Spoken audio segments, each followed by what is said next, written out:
This is where we take a stack of sources and really dig in to find those valuable nuggets of knowledge. The idea is to give you a shortcut to being well-informed, maybe with a few surprising facts, and hopefully keep it interesting.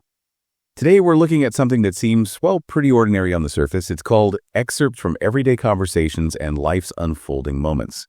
These are just snippets of daily chat, things like grocery runs, talking about work, job offers, but there's actually a surprising amount of depth in them.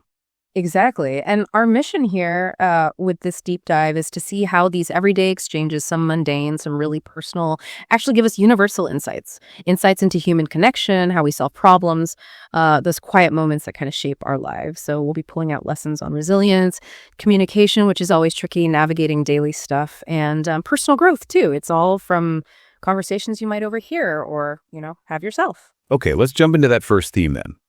How do people actually manage life's stresses? The power of support and resilience when things get tough. Our sources start with Sophie. She's feeling totally overwhelmed by stressful work. We've all been there, right? That feeling when everything just piles up. Mm-hmm. And what's interesting is Alex's response. It's not some complicated therapy technique. It's suggesting the "Don't worry, be happy" song, like as a mantra. Just a song. Well, yeah, but it points to something important. These little things, these micro-interventions, they can be really powerful cognitive anchors, simple reminders that shift your perspective. That, plus the old saying, every cloud has a silver lining. It's basic, but it can genuinely help manage your mood. Right. Simple, accessible tools. Okay, so moving from coping on your own, these snippets also show a lot about our relationships. We have Riley avoiding friends because she feels behind and kind of overwhelmed by insecurities. That comparison thing is brutal. Oh, absolutely. And Jordan's approach here is, well, it's fantastic. Really empathetic, no judgment, just saying straight up, we're here to support you, not judge you. And then that key reminder, you're not alone in this. It's more than just feeling sorry for someone. It's active social support, like Mason's friends offering to visit him after school when his grandmother passed away. That solidarity, that presence, it really cuts through the isolation people feel during tough times. It reinforces that sense of belonging. Yeah, that makes a huge difference. And then there's Liam, studying abroad. That sounds incredibly challenging, balancing work, studies, and being somewhere totally unfamiliar. A real test. Definitely. And he says he got through it with a lot of support from friends, both friends back home and the new ones he made there, plus video calls with family. Mm-hmm. His takeaways are really telling. Appreciating home more, understanding different cultures, and learning resilience. It shows it's not just about inner strength, is it? It's also about distributed resilience. Your ability to bounce back is boosted by your support systems, old and new. That's a great way to put it, distributed resilience. Okay, so beyond just bouncing back from hardship, these conversations also give us a window into, well, navigating the tricky parts of relationships. What do they show us there? Well, there's a really good example with Liz and Jake's argument. Mark gives some pretty wise advice. Give it some time, let things cool off, and then reach out, because communication helps. Sounds like common sense, but... It is, but it's also a strategic conflict resolution, right? Yeah. It highlights the need to manage your emotions first, create some space before trying to talk things through, helps avoid saying stuff you regret, and makes the conversation more productive. Okay, that makes sense. And then you have the really big conversations, the high-stakes ones, like Emily telling her partner about a job offer in another city. You can feel the weight of that. But the partner's response is, wow, so calm and supportive. I appreciate that time. Let's talk it through and figure out the best for both of us. And adding, whatever decision we make, we'll face it together. Yeah, that's a perfect example of what we call relational security. It's not just about finding a compromise. It's about setting up this framework where you decide things together. The partner validates Emily's situation, suggests shared problem solving, and crucially gives that unconditional reassurance. We'll face it together. That totally lowers the perceived risk for Emily, doesn't it? Turns a personal problem into a shared journey, strengthens the bond. Right, which is a stark contrast to another example we see where expectations really clash. Nancy and her partner arguing about where to eat. Nancy wants the whole fancy restaurant experience, silver cutlery, white tablecloths, roses, and candles. Very specific vision. Her partner's thinking practicality. Money doesn't grow on trees. Need to save for a nice nest egg. Exactly. And this leads to Nancy suggesting taking a break. Over a restaurant. Well, it shows how seemingly small things can actually point to much deeper, maybe unaligned values. It's not really about the restaurant itself, is it? It's idealism versus pragmatism, maybe, or immediate pleasure versus long-term security. When those fundamental things don't line up and you don't talk about them, even small decisions can trigger that feeling of disconnect. And suggesting a break shows how serious that disconnect can feel. Yeah, I see that. We also get these glimpses of like everyday social awkwardness. Zoe avoiding Andy at a party because she ghosted him. That's such a modern problem, right? Dealing with digital stuff in the real world. It is. And related, there's Jake leaving a birthday party without saying goodbye. Someone gets upset, but the advice is, let's not jump to conclusions, which is just a little reminder, but important. Reserve judgment. People's actions can be ambiguous. We don't always know the full story. Need a bit of patience before deciding what's going on. Good point. Yeah. So yeah, from big decisions to little awkward moments, relationships are complex. Okay, let's shift focus a bit. Let's talk about the practical stuff, the everyday details. What do these conversations tell us about just, getting through the day?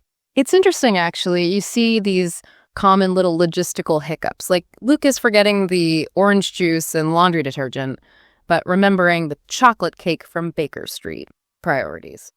Definitely. And Anna's reaction is just, no worries, we can always run back. It shows this sort of everyday adaptability and maybe how we sometimes prioritize immediate joy like cake over the checklist when small things go wrong. Yeah, that sounds familiar. And then there's the thrill of a bargain. Jane and her friend planning their trip to the Fashion Street sale. Gotta go early to grab the best pieces. That's universal, isn't it? Planning to snag a good deal. Totally. We also see those little frustrations of modern life. A dad struggling with his phone, feeling like he's wrestling with this thing, asking, why are there so many apps? That's technological friction, digital overwhelm, so common. And then there's the new library rule. Books are due back in no more than 2 minutes, and the fine is $10 now if you're late. It's a small thing, but it shows how we're constantly adjusting to these little rules and systems around us. Oh, yeah. And the daily grind stuff, too. Gaming too late, needing that double shot coffee just to stay awake at your desk, or rushing to a meeting because of traffic. These are those tiny battles that make up so much of our time. And life throws curveballs too, even in scheduling. A family having to leave dinner early for a last-minute house viewing at 8 p.m. It just highlights how our plans often get disrupted, right? We have to stay flexible, constantly juggling schedules. It's true. A lot of life is just managing these details. But amidst all that, where do we see moments of real discovery or learning or growth? Well, we hear about Henry's first day at his internship at Vision Design Studio. He says it was amazing, got to meet the team, see upcoming projects, and Mr. Jackson gave him personal attention. A fantastic learning experience, he calls it. That really speaks to the power of experiential learning. Getting hands-on experience, especially with some mentorship, can be so impactful early in a career. Definitely. And travel comes up, too. Right. James's family trip to London. They stayed in a cozy Airbnb near Hyde Park, visited the British Museum, and someone recommended Taste of London for the best fish and chips. That mix of comfort, culture, and finding good food. That's what makes travel so memorable, isn't it? Absolutely. And there are these personal milestones tucked into casual chats, too. Liz trying Chinese food for the first time in Chinatown. It might seem small, but it's a moment of sensory discovery, stepping outside your usual zone. And then there's a really intimate conversation about naming a baby, discussing names like Marlo, Andy, Macy. That's about so much more than just liking a name. It's about identity, family history, maybe the hopes you have for this new person. Yeah, wow. We also see new starts at work. Sean Dennis is introduced as the new manager, and Jay realizes he knows him from a New Year project last year. Shows how networks work, right? Past connections pop up in new contexts. And sometimes growth or discovery comes from really simple things, like someone just enjoying a peaceful park, no cars, no noise, just the birds singing and the smell of flowers. It leads them to think about bringing a sketchbook next time. That's about mindfulness, isn't it? Reconnecting with nature, finding a bit of slow living, or even just finding a new coffee shop with the best donuts. Those little micro discoveries, they add unexpected sparks to the everyday. Yeah, those small joys matter. And finally, just sharing downtime activities. Recommending Brooklyn 99 because it's a good comedy.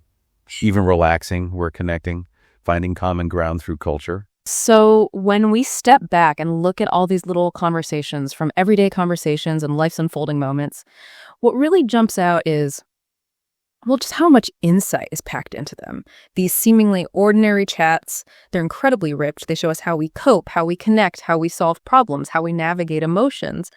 They reveal these sort of universal truths about being human. It proves that big lessons aren't just in big dramatic stories. They're woven right into our daily lives. So what's the takeaway for you listening to this? It means these kinds of interactions full of nuance are happening around you constantly, every single day. And if you start noticing them, paying attention to the casual advice, the shared complaints, the small wins, it can really give you a deeper appreciation for, well, the human condition and the simple power of just connecting with each other, seeing the extraordinary in the ordinary. Right. And maybe that leaves you with a final thought to chew on. What unexpected lessons or insights or maybe even aha moments could you find in your next conversation? Maybe just by listening a little more closely or asking yourself, okay, what does this little exchange really reveal about people, about life?